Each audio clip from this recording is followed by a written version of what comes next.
Muy buenos días, jóvenes y señoritas. Pues nos encontramos ya en la penúltima estación de nuestro recorrido por la historia del arte. Así que vamos a continuar explicando, ampliando nuestra idea de cómo, sin dejar de manifestarse la originalidad y la personalidad individual de los artistas, en el arte de cada periodo histórico podemos ver impresos al mismo tiempo también la influencia del modo de vida que la sociedad, la humanidad en su conjunto, tiene en los distintos periodos de la historia. Así, hemos podido ya observar cómo las limitantes del modo de vida nómada le dieron sus características al arte primitivo. También pudimos ver cómo al surgir el modo de vida esclavista se abrieron amplias posibilidades para la creación artística, y también la manera en que el feudalismo imprimió su propio espíritu en el arte de la época medieval. Sin embargo, no hemos abordado muy ampliamente en realidad el papel que los artistas tienen en cada una de estas sociedades.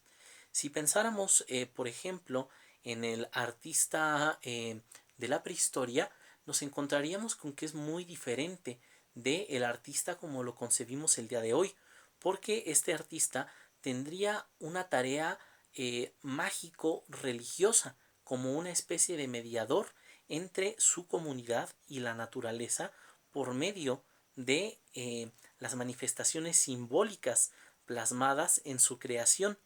Veríamos que, por ejemplo, en la Edad Antigua y en la Edad Media, sin dejar de estar ligado a unas manifestaciones de tipo espiritual o nuevamente religioso, los artistas ahora dejan de ser, por decirlo así, brujos o sacerdotes, y se convierten más bien en unos especialistas en la creación de estas obras donde las sociedades antiguas veían reflejada su visión del mundo.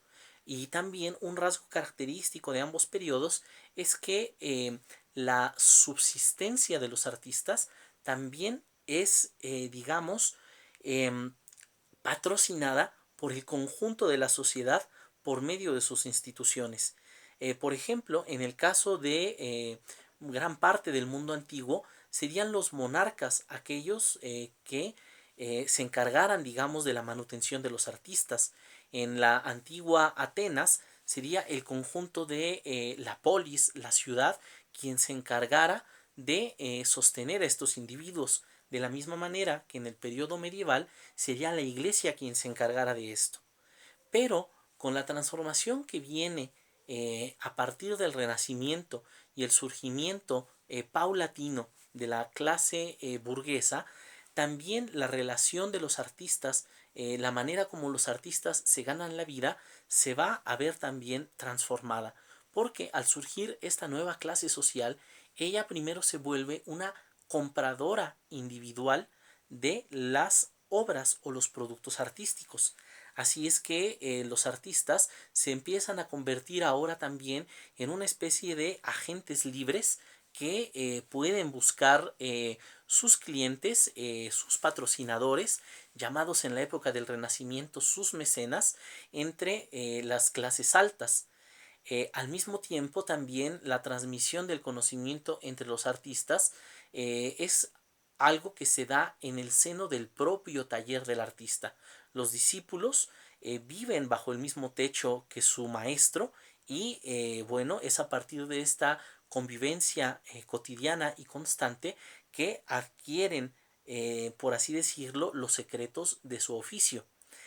Sin embargo, cuando viene el siguiente periodo, el periodo en el cual la burguesía hace a un lado a la monarquía para conquistar el poder político, esta relación de los artistas comienza a transformarse, al mismo tiempo que también la pintura eh, y muchas otras manifestaciones como la arquitectura o la música empiezan a desarrollarse a partir de la idea del estilo.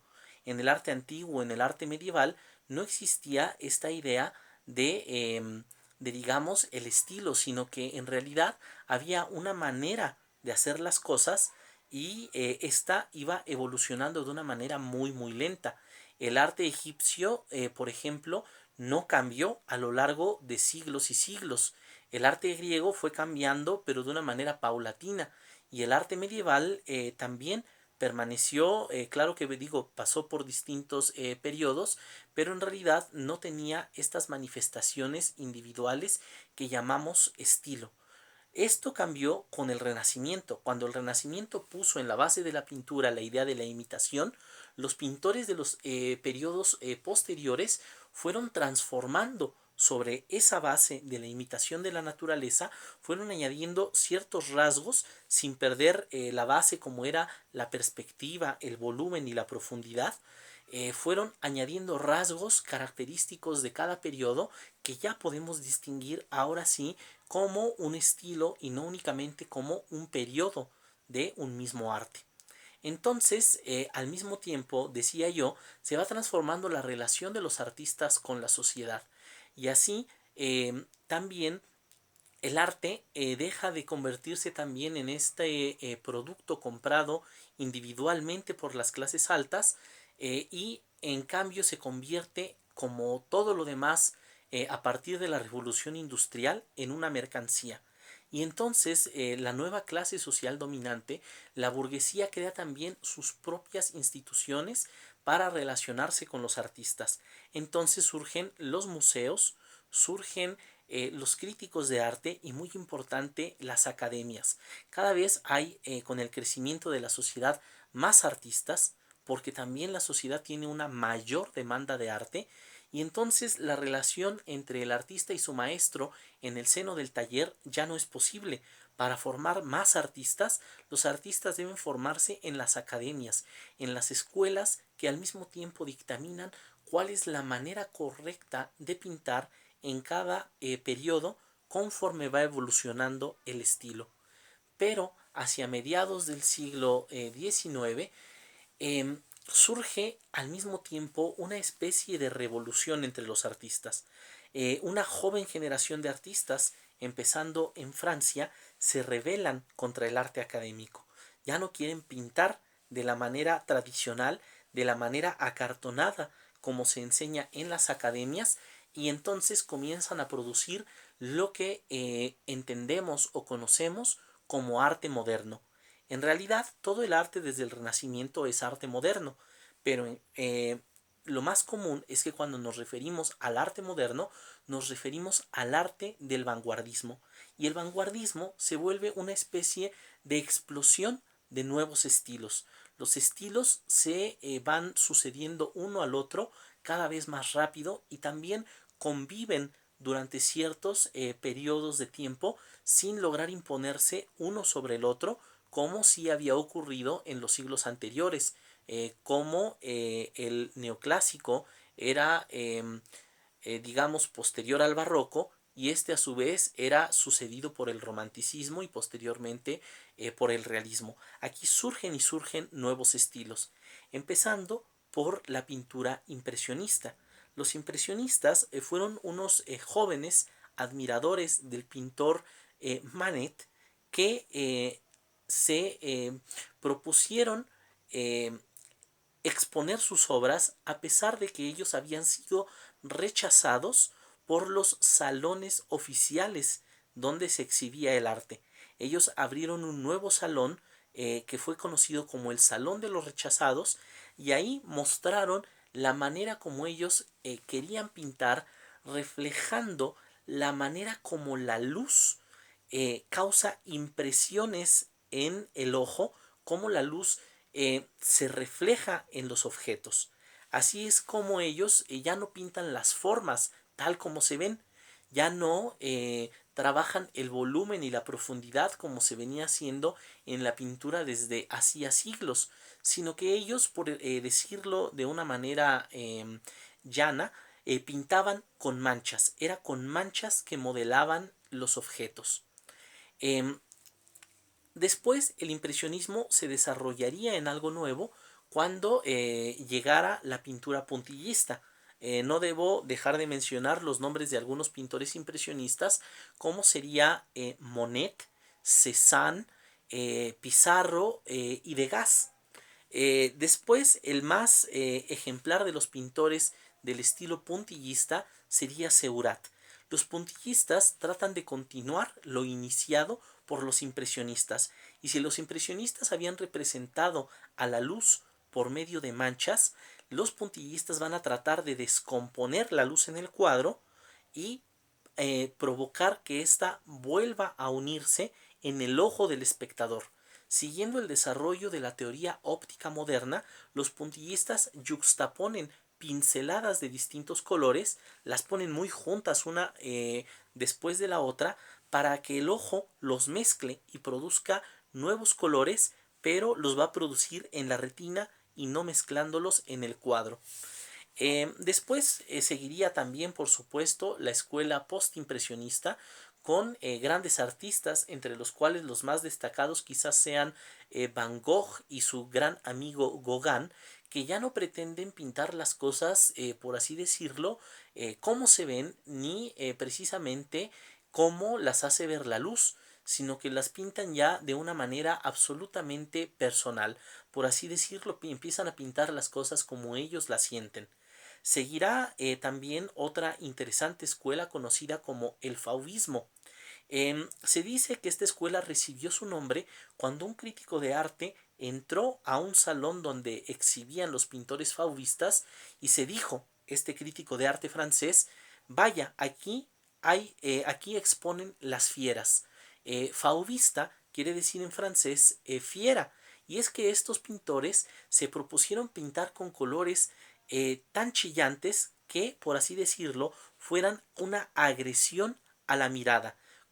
No se preocuparon ya por pintar las cosas del color como se ven, sino que pintaban las cosas con otros colores, con los colores que ellos sentían en ese momento, con los colores que transmitían pues digamos no la manera natural en la que se ve el color, sino la manera como ellos querían que se viera. Em, Después, por ejemplo, si hablamos de otra escuela muy conocida, podríamos continuar con el expresionismo, que abandonó esta idea, digamos, de centrarse en la manera de representar el color para centrarse en la manera como se representaba el mundo. Los expresionistas, por así decirlo, también son pintores que están inconformes con las contradicciones de su sociedad, una sociedad que digamos, se desarrolla en el momento en el cual se avecina la Primera Guerra Mundial. Así es que ellos por primera vez se proponen hacer un arte que ya no es hermoso, sino angustiante. Pintores como Edvard Munch, el autor de la famosa pintura de El Grito, quieren representar la angustia que viven ellos en el momento, en el periodo que les ha tocado vivir. Eh, También, por otra parte, los pintores cubistas se van a proponer ahora descomponer las imágenes. Todos nosotros sabemos cómo se ve una persona de perfil y cómo se ve de frente, pero la pintura cubista va a tratar de descomponer estos distintos ángulos desde los cuales un objeto se puede observar y volver a unirlos de manera que nosotros podamos percibir los distintos ángulos de un objeto, pero al mismo tiempo. Es decir, que van a descomponer los objetos en distintos planos para después volver a unirlos. Grandes pintores como Georges Braque, Juan Gris y por supuesto Pablo Picasso son los nombres más recordados por parte de la escuela cubista. Ellos a su vez inspirarían, por ejemplo, a los pintores futuristas que se propondrían ahora representar las cosas en movimiento. Tratarían de representar el movimiento a través de un cuadro estático o a menudo también reflejar en su pintura y en su poesía lo que ellos consideran la belleza de las máquinas y el ritmo de una sociedad moderna que es cada vez más veloz. Eh, También para hablar de una escuela que llevó la experimentación vanguardista hasta un grado de mayor radicalidad, tendríamos que referirnos a los artistas dadaístas.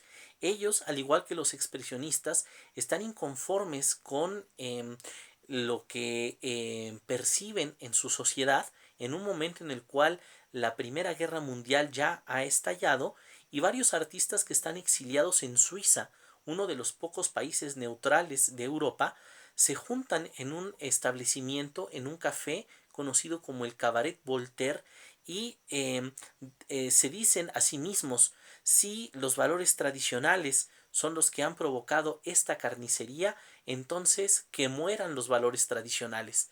Así es que los pintores dadaístas se proponen crear un antiarte, un arte tan radical que ya no se pueda reconocer como arte, y empiezan además a inventar nuevos géneros o nuevas maneras de hacer arte, como el objet trouvé, que en francés significa el objeto encontrado. Ellos toman objetos de la cotidianidad, objetos que normalmente vemos como desechos, y los incorporan a sus obras artísticas.